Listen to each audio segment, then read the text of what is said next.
I'm having an affair. Even though my wife and I have been married for years and we have 3 kids together, our life has devolved into nothing but constant fighting. I promised my mistress that I'd file for divorce the moment I got home. But then my eldest daughter, Laura, dropped the news. She's getting married. So, for the sake of her big day, I had a change of heart. I decided to wait until after the wedding to finally leave Carmel and start a new life with Michelle. But things took a turn when the developer I'd been working for, after 2 weeks of back-breaking labor, handed me a worthless check.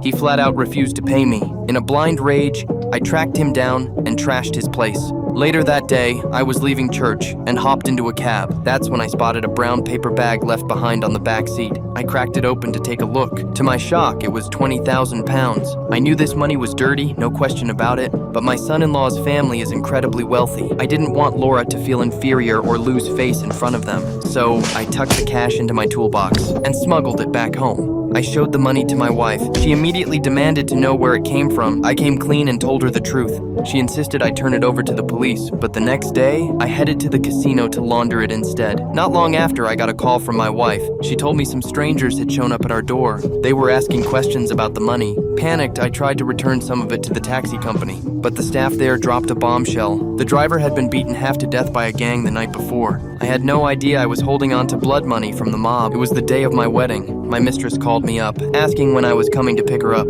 I told her I'd be there as soon as the wedding was over, but before the ceremony could even finish, the police dragged me away on charges of money laundering and using counterfeit bills. Down at the station, the officer broke the news to me. The driver had been rushed to the hospital, but he didn't make it. As the judge began reading out my charges, I couldn't bring myself to look at Carmel and the kids sitting in the gallery.